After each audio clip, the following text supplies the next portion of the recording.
Assalamualaikum warahmatullahi wabarakatuh. Kembali lagi di Egas Edu. Kali ini kita akan membahas pelajaran IPA dengan materi objek IPA dan pengamatannya. Sebelum melanjutkan video ini, jangan lupa subscribe untuk mengetahui video-video pembelajaran lainnya.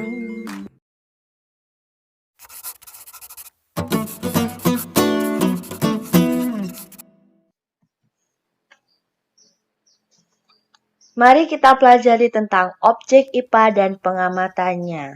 Mungkin kalian sudah tidak asing lagi dengan mata pelajaran IPA karena di bangku SD dulu, IPA merupakan salah satu mata pelajaran yang dipelajari. Nah, apa sih itu IPA? IPA merupakan singkatan dari ilmu pengetahuan alam yang merupakan ilmu yang diperoleh melalui pengamatan dan penelitian terhadap gejala-gejala alam. IPA meliputi 3 bidang ilmu. Yang pertama itu adalah ilmu fisika, yang kedua kimia, yang ketiga adalah biologi. Seperti ilmu-ilmu yang lain, IPA selalu berkembang. Perkembangan IPA terjadi akibat adanya penelitian-penelitian yang dilakukan oleh ilmuwan. Berbagai hasil temuan penelitian yang bermanfaat untuk manusia seperti komputer, obat-obatan, berbagai macam bibit unggul tanaman, dan masih banyak lainnya. Seiring dengan perkembangan IPA, berbagai fenomena alam dapat dijelaskan melalui suatu metode yang disebut metode ilmiah. Apa sih itu metode ilmiah? Mari kita bahas. Metode ilmiah merupakan metode yang tersusun dari langkah-langkah sistematis yang digunakan untuk memecahkan masalah. Kita dapat melakukan metode-metode ilmiah untuk menyelesaikan masalah yang kita temui. Langkah-langkah metode ilmiah yang umum digunakan adalah sebagai berikut. Yang pertama, observasi dan merumuskan masalah. Rumusan masalah biasanya akan diperoleh setelah kita mengamati atau melakukan observasi benda di alam atau fenomena yang terjadi. Misalnya, kita melihat tanaman yang tumbuh melengkung ke arah datangnya cahaya matahari. Hal tersebut menarik perhatian kita sehingga kita ingin mengetahui mengapa hal tersebut terjadi. Dalam merumuskan masalah, kita perlu membuat daftar pertanyaan. Daftar pertanyaan biasanya diawali dengan kata apa, kapan, mengapa, siapa, bagaimana, dan di mana. Contohnya, mengapa tanaman tumbuh ke arah datangnya cahaya matahari? Kemudian yang kedua, itu adalah mengumpulkan data. Mengamati dan mengumpulkan data yang berhubungan dengan masalah yang diselidiki. Contoh, tanaman dalam pot tumbuh ke arah jendela. Kemudian yang ketiga, membuat hipotesis. Membuat dugaan atau jawaban sementara terhadap masalah yang diselidiki. Contoh, pertumbuhan tanaman dipengaruhi oleh cahaya. Yang keempat, melakukan eksperimen atau percobaan. Percobaan dilakukan untuk menguji keberhasilan hipotesis. Biasanya percobaan dilakukan berulang kali sehingga dapat ditarik kesimpulan yang baik dan benar. Contoh, 10 tanaman diberi perlakuan penyinaran di salah satu sisi tanaman tersebut. Yang kelima adalah menarik kesimpulan. Contoh, setelah dilakukan beberapa kali percobaan, dapat disimpulkan bahwa pertumbuhan tanaman dipengaruhi oleh cahaya. Metode ilmiah akan berhasil dengan baik jika dilakukan dengan sikap ilmiah. Sikap ilmiah yang dapat menunjang keberhasilan penelitian, yang pertama itu adalah rasa ingin tahu. Rasa ingin tahu membuat membuat seseorang selalu terdorong untuk lebih banyak tahu tentang berbagai gejala alam. Caranya dengan membaca buku, bertanya kepada orang yang lebih tahu, mengadakan pengamatan, dan melakukan percobaan sendiri. Yang kedua itu adalah memiliki rasa kejujuran. Kejujuran itu dapat dilakukan dengan mencatat sesuai hasil pengamatan meskipun tidak sesuai dengan yang diharapkan. Jadi harus jujur, tidak boleh memanipulasi data. Kemudian yang ketiga itu adalah ketekunan. Ketekunan itu dilakukan dengan cara tidak mudah putus asa jika hasil percobaan tidak sesuai yang diharapkan dan tidak segan-segan mengulangi percobaan. Yang keempat itu adalah ketelitian. Tidak ceroboh baik dalam merencanakan, melakukan alat maupun bahan, mengukur, mencatat data, dan dalam menarik kesimpulan. Yang kelima itu harus objektif atau objektivitas. Pendapat dan kesimpulan yang diambil harus berdasarkan fakta-fakta yang ada, bukan berdasarkan pendapat pribadi ataupun orang lain. Yang keenam itu adalah keterbukaan. Keterbukaan di sini maksudnya mau bekerja sama dengan orang lain, mau menerima kritik atau saran dari orang lain yang bersifat membangun dan mau memberikan pengalaman kepada orang lain. Selanjutnya adalah keselamatan kerja di laboratorium. Dalam melakukan kegiatan penelitian IPA, seringkali kita harus bekerja di laboratorium. Saat bekerja di laboratorium, kita perlu mengetahui tata tertib dan mematuhinya. Hal ini demi menjaga keselamatan diri dan orang yang bekerja dengan kita. Berikut hal-hal yang perlu diperhatikan saat bekerja di laboratorium.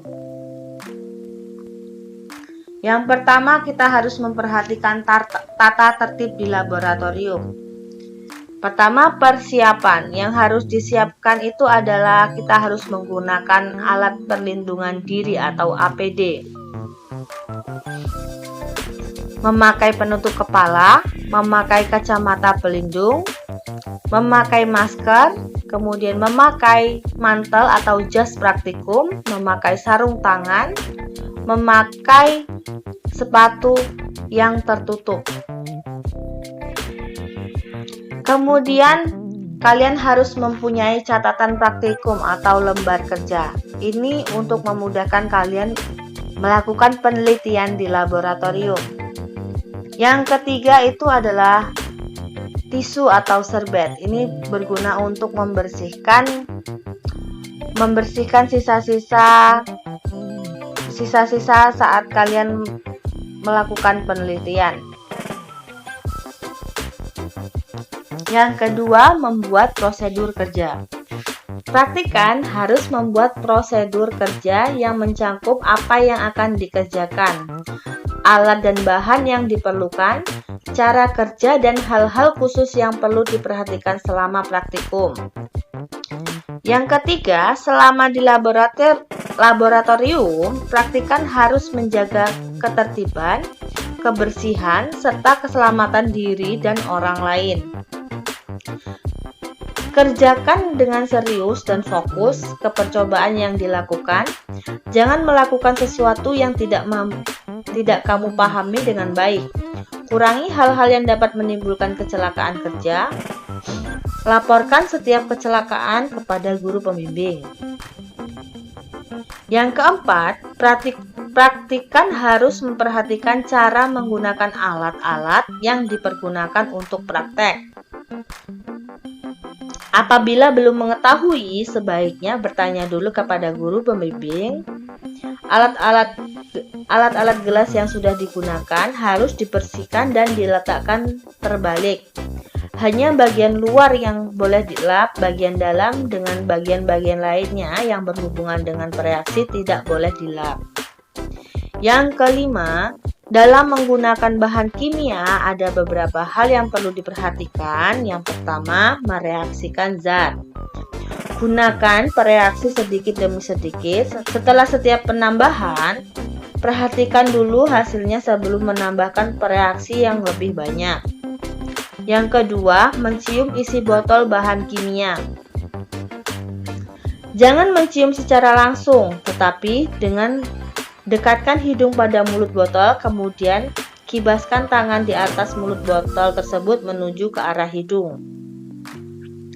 Yang ketiga, menimbang. Bahan kimia yang ditimbang tidak boleh diletakkan langsung pada piring neraca, tetapi harus ditimbang dalam botol timbang, gelas piala, gelas arloji, dan sebagainya. Yang keempat, pemakaian bahan kimia yang berbahaya. Ketika kita menggunakan bahan kimia yang berbahaya, lakukan dengan hati-hati dan ditempatkan khusus seperti di ruang asam. Yang kelima, penggunaan alat keselamatan kerja. Gunakan masker, sarung tangan, kacamata pelindung ketika kita sedang menggunakan bahan kimia yang berbahaya. Gunakan masker, sarung tangan, dan kacamata pelindung ketika kita sedang menggunakan bahan kimia yang berbahaya. Berikut adalah simbol-simbol label yang biasanya terdapat dalam botol bahan kimia. Yang pertama, simbol yang pertama ini adalah memiliki arti mudah terbakar. Contohnya pada alkohol, minyak tanah, natrium. Cara penanganannya, sediakan lap basah jika terjadi kebakaran oleh minyak tanah atau alkohol. Gunakan tabung pemadam kebakaran untuk memadamkan api. Simbol yang kedua itu memiliki makna iritasi atau berbahaya, berbau tajam dan menyengat. Contohnya, uap bromin, amonia, asam sulfat, kloroform. Cara penanganannya adalah pada saat menggunakan bahan ini, tutuplah hidung dan mulut dengan kain kasa dan lakukan di dalam lemari. Muntahkan jika tercium bahan ini. Kemudian yang ketiga, simbol ketiga ini memiliki makna mudah meledak. Contohnya, campuran hidrogen dan oksigen. Cara penanganannya adalah hindari bahan-bahan tersebut dari gesekan, benturan, panas, atau kontak dengan api.